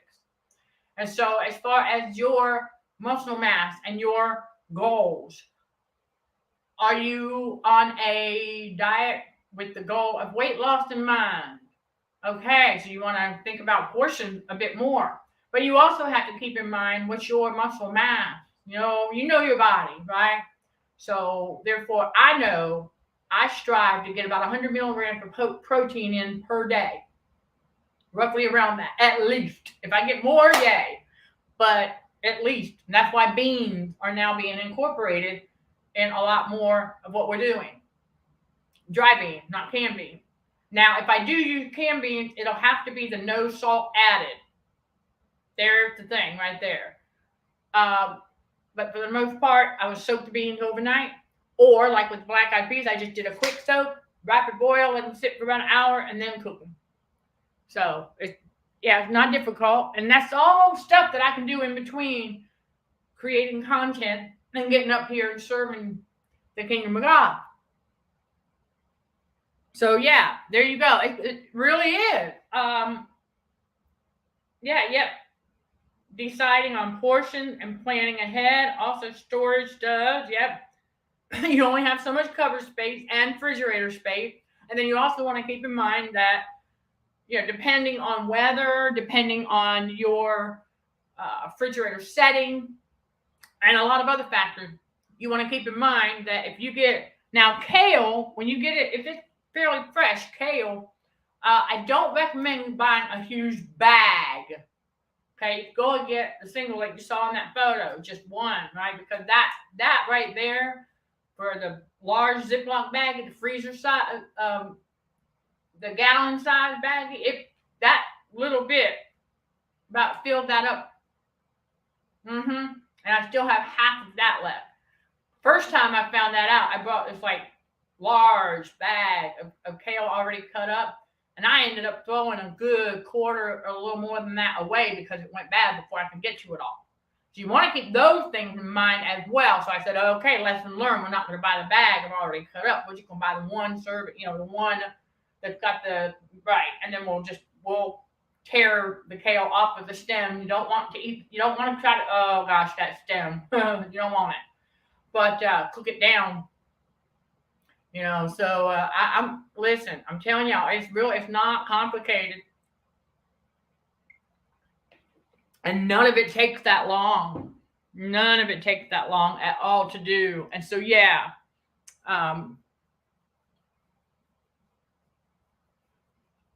if you're buying just for yourself, all kinds of factors to take into consideration when you are deciding to eat healthier and things like that, and to make that transition. And then of course, of what you're getting, because you got to remember certain times of the year, because of the pagan tradition, certain times of year you're not going to find something, right? Like it won't be considered in season, but you can still look around. Okay, and there's still ways to work around that. That's why I said chosen one. That's what I'm doing. I'm taking advantage of the season, right? You get them little pumpkins, some pomegranate stuff. Absolutely. All right, everybody. So there you go. Great chat. Just great. Just to go ahead and cover that again and give you all a little bit more insight and inspiration, and not to be discouraged by the world belief that it's more expensive to eat healthy, and it doesn't have to be. Okay, there's a lot of ways, again, how you approach it, what's your mindset. It's all about changing that mindset, because I found out real quick that I go to that store, right? Because the first time I went just for the fruit and veggie side, and I walked out of there with I think $22 and some cents. I had 2 good sized bags.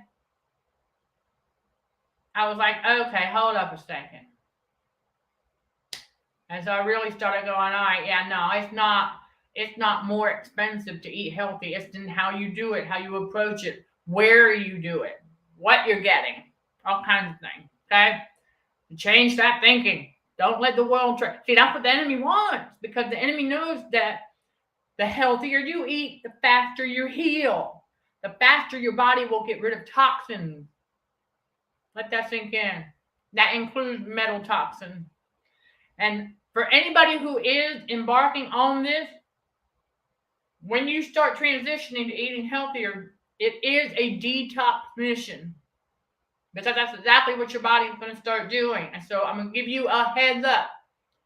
Do not let anything trip you up and try to trick you into thinking something, because I'm going to tell you what will happen.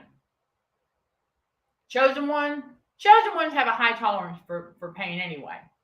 Okay, yes, we do. Always have. So you'll understand what I'm about to tell you. Okay, chosen one. When you start transitioning to eating healthier and your body starts to undergo a detox of its own, okay, you're going to notice, and this is how, I want y'all to write this down, commit this to memory somehow, so that you can remind yourself of this. This is part of the renewing of the mind, so you don't get tricked. Because what's going to happen is, here and there, you're going to experience a ping or pain. Now, this is why we're kind of big on the mustard, but if you try the mustard in your jurisdiction and you don't like it, that's all right. But Chris, there's recipes online, okay, for making mustard, if you're able to get a hold of mustard powder. If not, you can, it'll rub it out. You know what I'm saying? Rub it out. It'll go away. Because what that's telling you is that, right, one of those pockets with the metal molecule just got loosed. Now, if the same ping or pain occurred in a similar place, okay, you have to understand these things have to move, right? They have to circulate. It had to get to a size that can move. So as you are taking in healthier foods, right, your body's digesting it. I highly recommend at least leisure walking, okay, at least for circulation. At least, if you're not into exercising or whatnot, at least get out and do some leisure walking. Because the more you move, right, the more you help that body get circulation, because it's that circulation that's going to help get that stuff out. Now, we're not ever going to be completely free of it, because we are exposed to radio frequency, and our body does have some places with mucus. But it won't be near what it has been, okay? And so you are going to experience very slight ping and pain. Nothing to be afraid of, okay? But that's a natural part of the detox process, because it's going to happen, okay? And so you have to know your body, and you have to understand. I just make sure I got some mustard on my burger, and we're good. But I certainly do not take any kind of, I don't take pain meds. Haven't for years. For years I've not had to take, and I'm not going to start. Now that we know what we know, right? And that, okay, we understand that we transition, dietary reset. And then in my case, y'all, remember, all right? Yeah, okay, remember the incident. For those who don't know about it, details on Patreon, and then in some other YouTube things about when I had to close that Jezebel case study. So my circumstances are slightly different for a lot of y'all. And then some of y'all may have something similar. I don't know. But the thing is that some of the pings and pain I'm experiencing just happen to be from a little bit of extra weight in places that it doesn't belong, that we're working on. Okay, that's all. But other one, as our nervous system, right, starts to unlearn, right? Yeah, unlearn responses and stuff like that. Okay, so we're going through that as well. But I'm just giving you all the basics, because going through a natural detox like that, you are going to, because those metal molecules are what causes the pain. Once they are, right, the salt that heats them up, and then each time you get blasted with frequency, ping, ping, causes a dull ache. So anywhere you might experience, listen, do this. Right? Stop and think. If you've been fine all day, right? You've been fine all day. You ain't been experiencing no dull ache, no ping or pain, but then all of a sudden, out of the blue, hold up a second. Somewhere you're experiencing dull ache. Ask yourself why. Ask God why. Basically, ask God why. Ask God to reveal where's that coming from. And then think about if you were just exposed to smoke alarm going off, fire drill going off, a horn. If you were in an area where a lot of sirens were just going off, all kinds of ways to figure out where that frequency blast came from that caused it. Because I guarantee you, once you know where it came from, oh, okay, walk it out. It'll go away. Once you become aware, guarantee it. All about that mindset. What a man thinketh in his heart, so is he. Yep, car alarm, burglar alarm. Oh, yeah. Think about it. Okay, yeah, recipes on YouTube, too. Yeah, absolutely.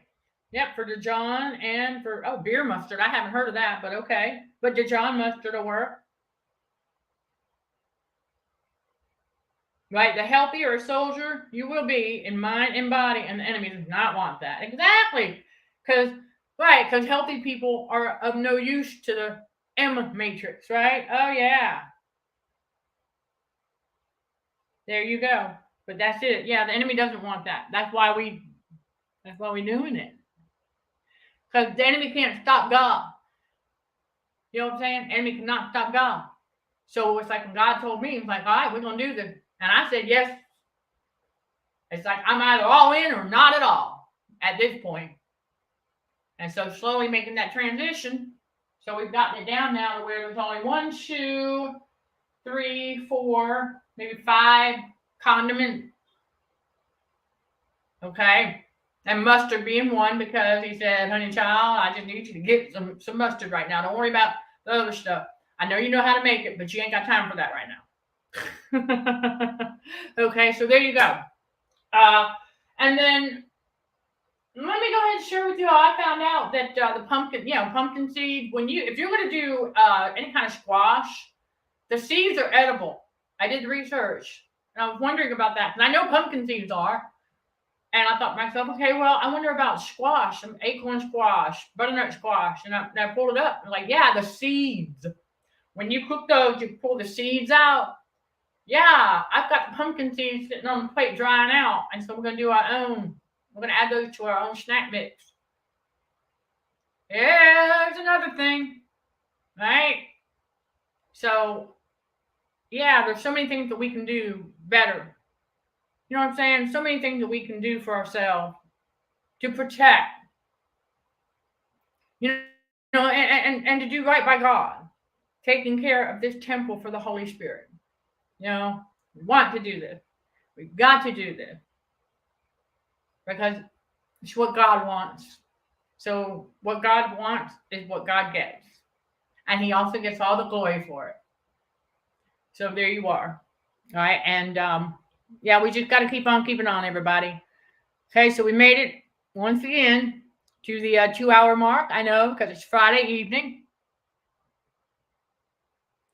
You can almost smell the squashes. Okay, well, hey.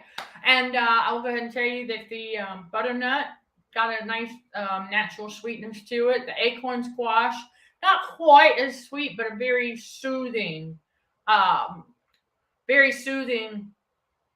It's not bland at all. It's not. Your taste buds will adapt to a lower sodium diet. Absolutely. I have an article that I have pulled up, and I'm going to share that with you all. Yes, on the Patreon channel, I'm going to highlight some things from that article to help you understand that it's a process, and we get used to it. And you'll start to actually be able to taste the benefit, the nutrients. You can actually, like I said before, like when I take a sip of green tea, every now and again it comes and goes, but like this morning it did it, and I was like, oh man, because it's like feels so smooth, right? It's like I didn't do any kind of like crazy making noises or anything, but I was like, oh, okay, all right, yeah, that's what we're looking for, because the antioxidants in it get very smooth. So when I get that kind of sensation, it's like very smooth, then I know that, okay, the body is responding to the nutrient side, because that's what we're focused on.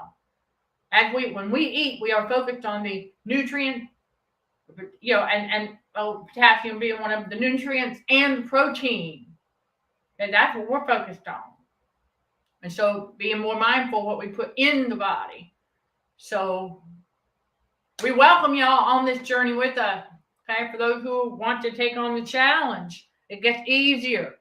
Oh, absolutely. All right, everybody. So there you go. We're going to wrap this up. And so I can go ahead and get back to work on some other stuff.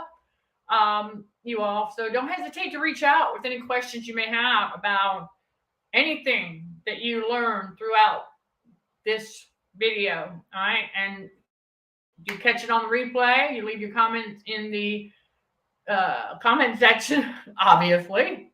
I'll get to those as well as soon as possible. I am Michelle Dickey, your host for CHA's Let's Just Chat show, streaming on the YouTube channel Narcissism and Cognitive Dissonance, where trauma healing and spiritual growth are front and center. Trauma healing and spiritual growth occur with God's wisdom, basic scientific facts, tried and true technique, and more here and at CHAAcademyBTBW.com. The link to the Academy is in the video description below for quicker access. Some of y'all may need to copy and paste the link to view what CHA Academy offers to help you level up your trauma healing and spiritual growth. Sending love and light to all fellow warriors. Thank you for watching, listening, and for your support. Till next time, let's show some gratitude to the Heavenly Father, and you keep being you. In Jesus' name, amen.